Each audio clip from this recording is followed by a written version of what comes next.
right, good morning everyone. How are we all feeling? You got your coffee caffeinated up?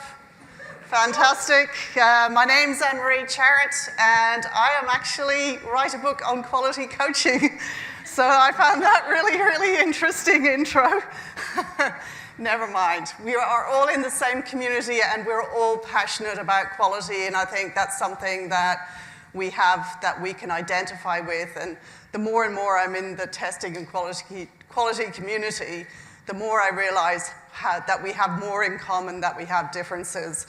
And like Cameron said, there are so many people out there who really don't care about quality that much, as long as they're getting a big buck. And, I think as a community, we have more in common than we have differences, and we should absolutely stick together as a community to have those shared outcomes. Alrighty. So today I am going to talk about how software testing is not the same as quality. Because you know what, over the years, I've come to realize, it's like, well, how's the quality of your product? And then people jump to, well, I've done 100 test cases, or I've got 60% test coverage. And I'm like, okay, that's definitely part of the story, software testing, but is it quality? So we're going to pull apart that a little bit today, and we're going to see if we can understand the differences. And there's a really important reason why we want to do that, is because, no surprise, in the last 20 years, technology has changed a little bit, hasn't it? Cover me blind. And yet we still think about software testing very much as what it was in the 1990s. How do I know that? Because I used to test in the 1990s, and really it hasn't changed that much. The one thing that has been discovered is test automation. That's our big idea. That's it. And I think we can do better. I think we are smart, intelligent, we're big thinkers, we're system thinkers, we're critical thinkers.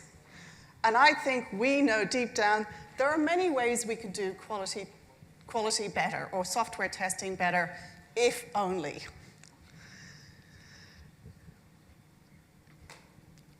Click. Click, click. No. Maybe I'll try this one. Hang on. There we go. Oh, look, I can't start a talk without actually going into a definition. This is Ken Kaner's definition.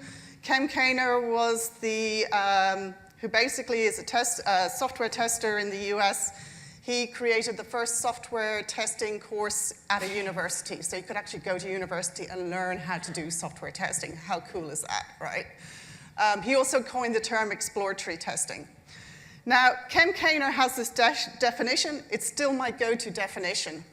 So software testing is an investigation. And I love that emphasis on the fact that it's an investigation. It's not just about ticking the boxes. We all know that, right? It's not just about validating. It's about understanding the system. It's about being curious and looking in and trying to figure out, well, why? How does it work? So it's about an investigation, but it's also conducted to provide stakeholders, yes, we have those, information. And I think this is critical. Often, people who talk about software testing think about it as pass-fail. I've got a 70% pass rate. And look, that's okay for them, right? Stakeholders can think like that. I'm not too fussed about that. But I think we as software testers and quality professionals, we need to understand better that it's about looking and getting information about the state of quality, right?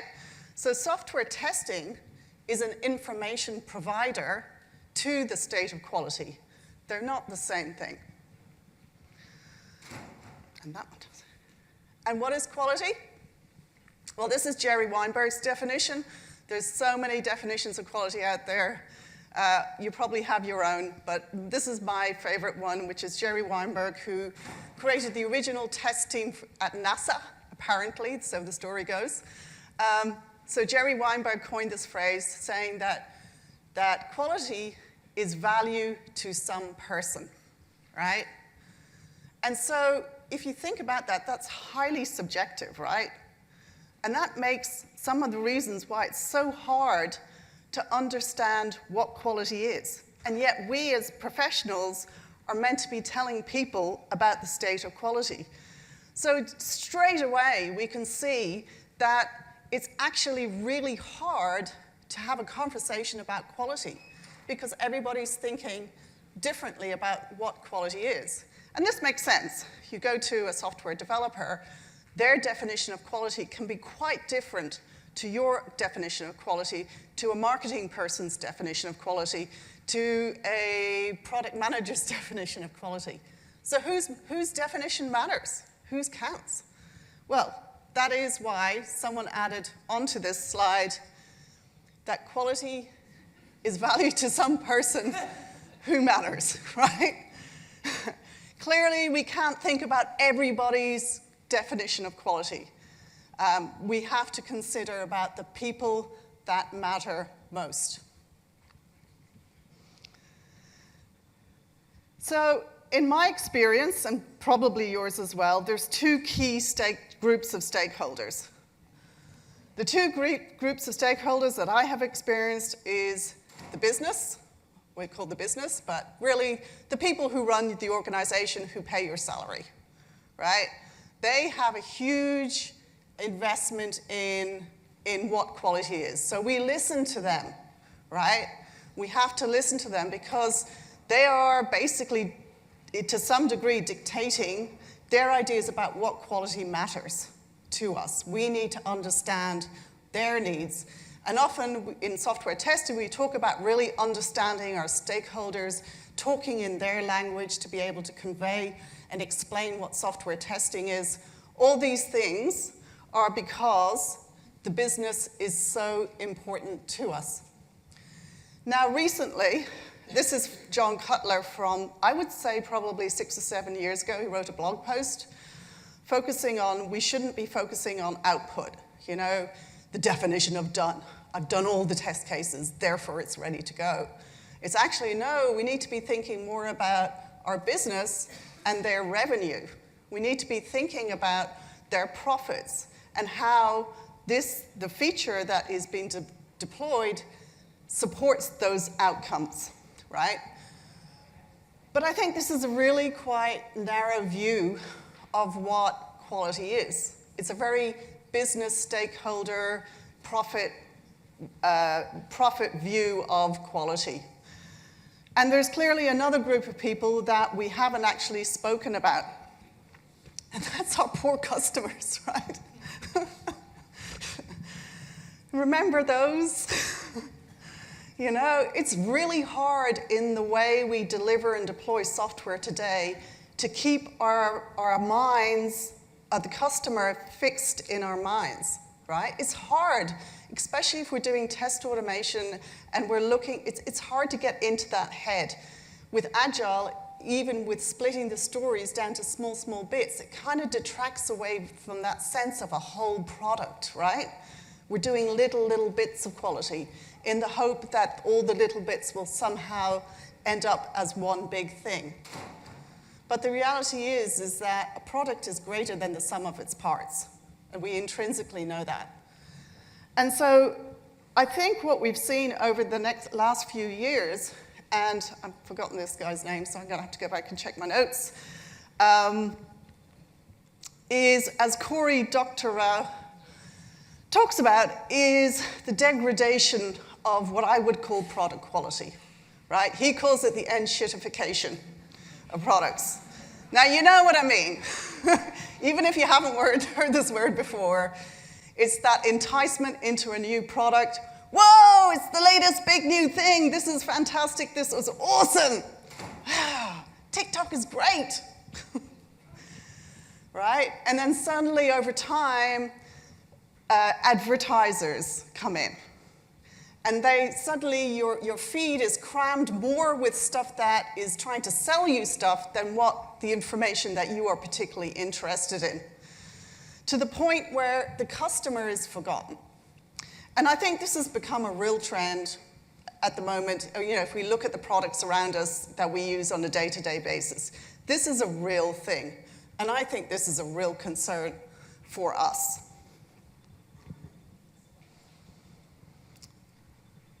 So we have product. So I think the thing, just before we jump into this, but we have this concept of, inshitification.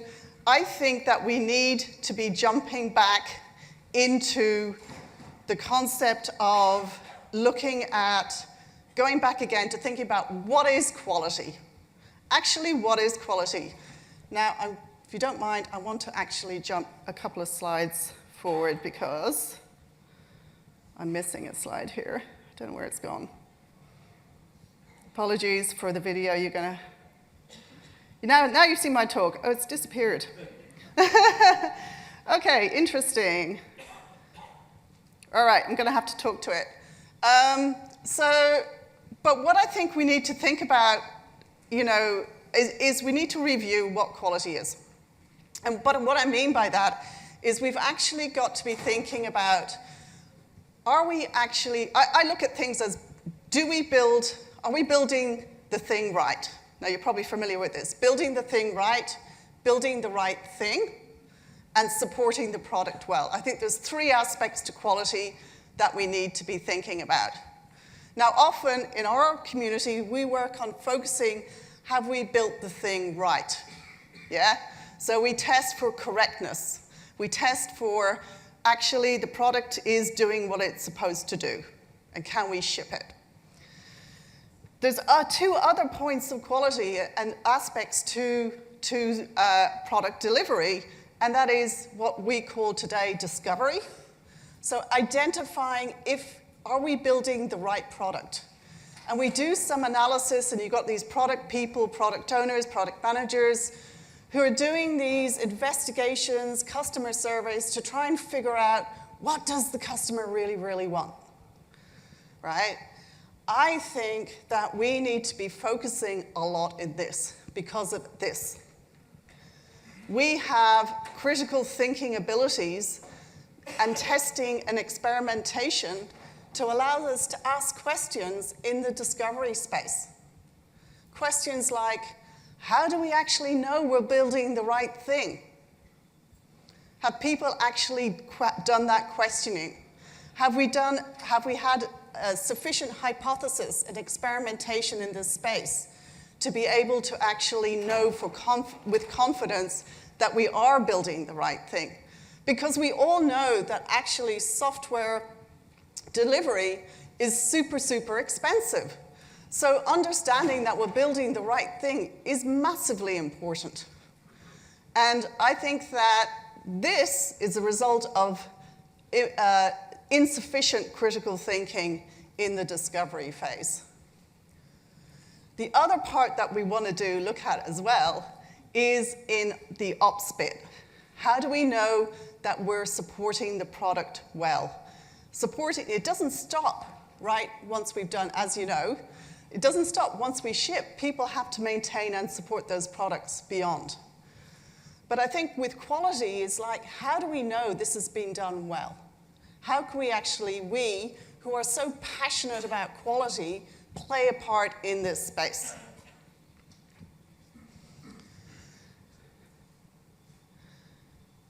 So I think there's that aspect. So we need to broaden our concept of what quality is. We need to ask questions around discovery and delivery. But we also need to start exploring what the threats to quality are. And I believe that the threats to quality have over time changed. And here's just some of my list of the things that I've observed over time. You'll probably have your own list within your own organization with your own particular threats to quality. And they're not the same typical things that we've had in the past. Some are similar, but I really believe how we split stories today has a huge impact on quality. If we split our stories correctly with minimal dependencies, our dependency on test environments like SIT dramatically reduce. If we have small stories as well, we can actually deploy faster to production, right? And the impact of failure is less. So story splitting has the ability to reduce risk. And we all know that in software testing, we're all about risk and mitigating that risk impact. Bloated processes, oh they, right? I mean, listen, we have processes for the sake of processes. Have we lost the big picture, right? If our processes are preventing us from actually delivering customer value rapidly into the hands of our customers, that's a problem, right? So we absolutely need process, especially in large enterprise organizations where communicating on a one-to-one basis is super, super hard, right? We do need processes. But are we got to the point where the process has become the work, not the actual identification of poor quality or risks in our systems? I think poor monitoring and alerting. I think this is something that we're seeing more and more, the dependency on monitoring and alerting in production, but also in our pre-prod environments and things like that.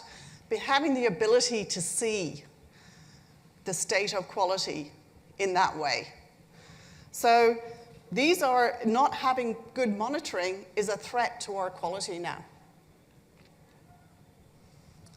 And of course, you've got other things. I'm not going to go through all the lists, but the other key thing that I believe that really impacts, if I was to call a few things out here, would be the poor feedback loops, not having those rapid iterative feedback loops. And I'm not just talking about raising defects, but I'm talking about collaborating closely with your peers, providing that feedback, pairing together, pairing with a software engineer to get that feedback.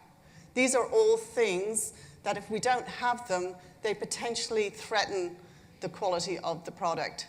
In fact, collaboration, for me, is one of the biggest, red flags if people are not collaborating and we've got extreme silos.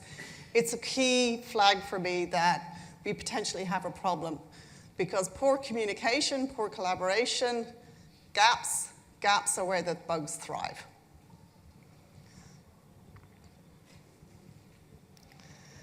All right, this is all over the place.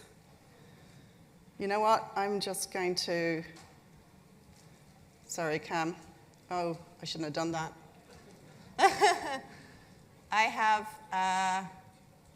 I'm going to do this because I want to show you some of these slides and they're missing. Cam, can I just get you to come on stage for a sec to help me here? Who stepped out? Of course. I won't say anything about gendered comments here. On hide page. Okay, there we go.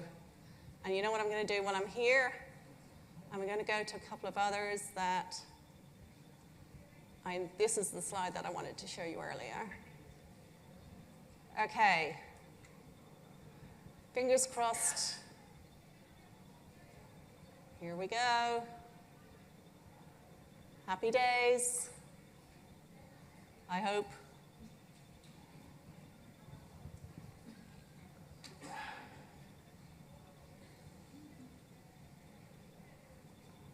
Okay, could someone come up and give me a second eye, please? Because I'm really struggling to see. Could I get a member of the audience? Okay, thank you anyway. All right, and now I'm going slideless. Never mind. Okay, so this was a slide about building the right product, building the product right, and supporting the product well, and the questions that we can ask to our teams, to our product managers. And you know, you might feel like, oh, well, I have no influence in this space, and I can't as a software tester. We can all ask questions, right? And we know in software testing, half of it is asking those awkward questions in the room, and being that uncomfortable and people rolling their eyes, oh, here comes the tester again asking difficult questions, right? So just expand it, back yourself, go for it. Who knows what might happen.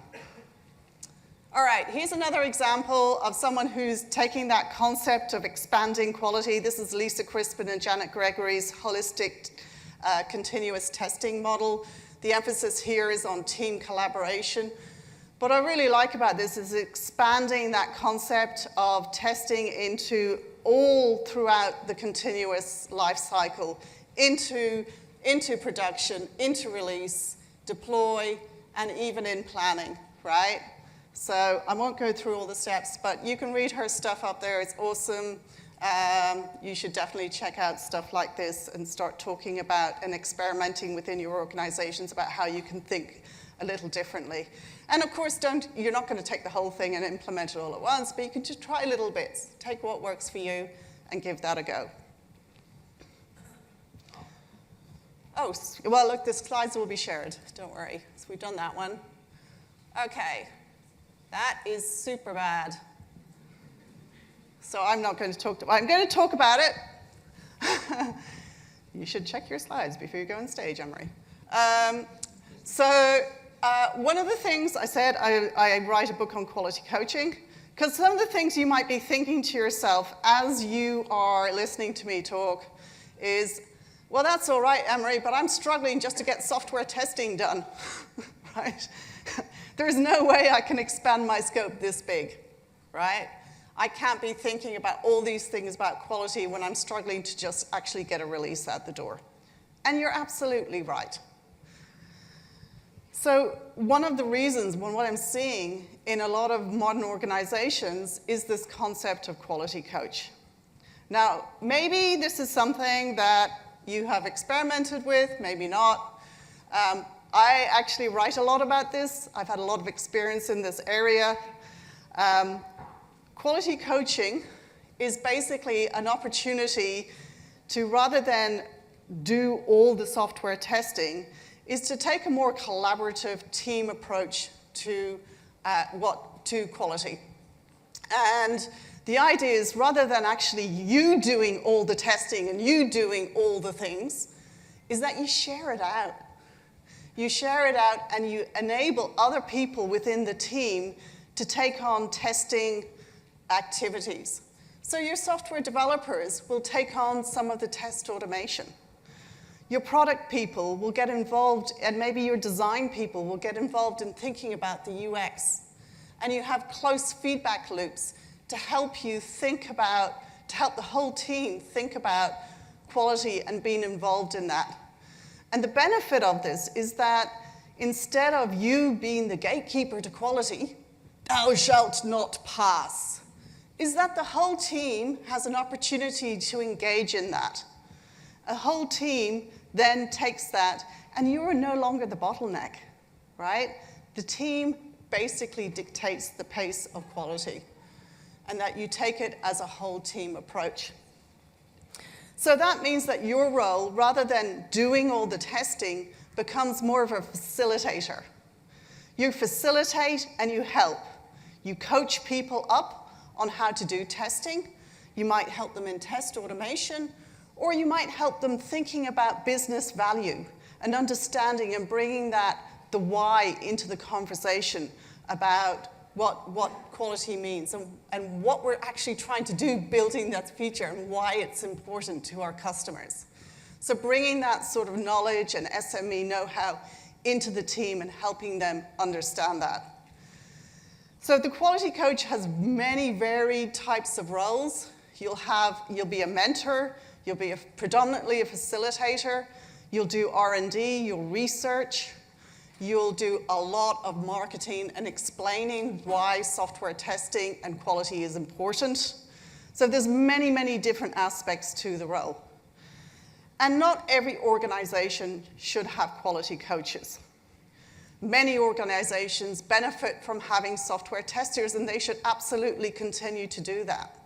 No one's saying that quality coaching is for every single organization. But there are definitely some organizations where quality coaching, I've worked with engineers who are so passionate about their quality that they want to do this. They want to own the quality. They want to be involved in seeing their software working in production. And so when you have teams like this who are really, I hate the term high performing, but it's kind of that. Like, why should everyone have to be high performing? Like, you know, can we just go and do our jobs? But like, when you have teams who are really, really passionate about their quality, and I've had an opportunity to work with some teams like this, that it's just, they want to be engaged and working on this. They want to do it. They want to own the quality. They want to know how to do things better. And we can work and help these people to understand more about quality, because we know so much about quality, and we don't realize how much we know sometimes. Now, this can be hard. It's not an easy. I've been through this process of shifting from software tester to quality coach, and can be quite scary. So one of the things is letting go. It's like, well, if I'm not finding bugs, how will people know I'm doing a good job, right? So there are elements of being a quality coach that can be quite scary. But also for the developers and the other team members, it's scary for them too. Because it's like, well, what happens if I miss a bug, right? They're terrified of actually missing. They don't know that there's like bugs everywhere, and really we're just finding the obvious ones, right? So they're actually quite concerned about doing something wrong or stuffing up, and they see you as a software tester as having these superhuman powers. Like, how do you find all those bugs? Oh, that's amazing, right? So they are a bit nervous, but you're there to help them. You can help them, but it has to be in an environment that is conducive to that. Now, if you do go down this kind of road, there is a quality coaching model, which basically is, I don't know if you're familiar with the term hub and spoke, but this is a concept that in team topologies, that they have these what's called enabling teams. And enabling teams are teams that basically kind of sit outside of the value stream or the stream aligned teams, which is the kind of product teams. And they sit there and they spend a lot of time creating things like tooling. They look after systems things. So you might have something similar like this within your organizations already. But the difference is the quality coach enabling team, basically they have their own backlog. They focus on creating quality workshops so that they can go in and do facilitated workshops on, say, things like risk storming or test automation. They focus very much on getting test automation frameworks and working with the other enabling teams, especially the software developing teams, to put the test automation frameworks automatically into the repos so that you can download the templates so they're ready for any engineer who wants to start test automation.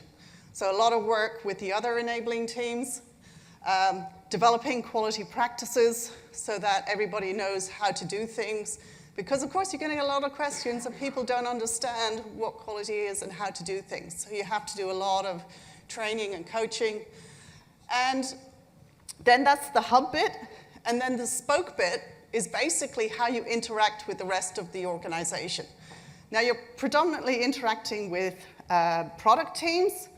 You're predominantly interacting with squads. So when you interact with a squad at a leadership level, you're basically educating the engineering managers on about quality and software testing.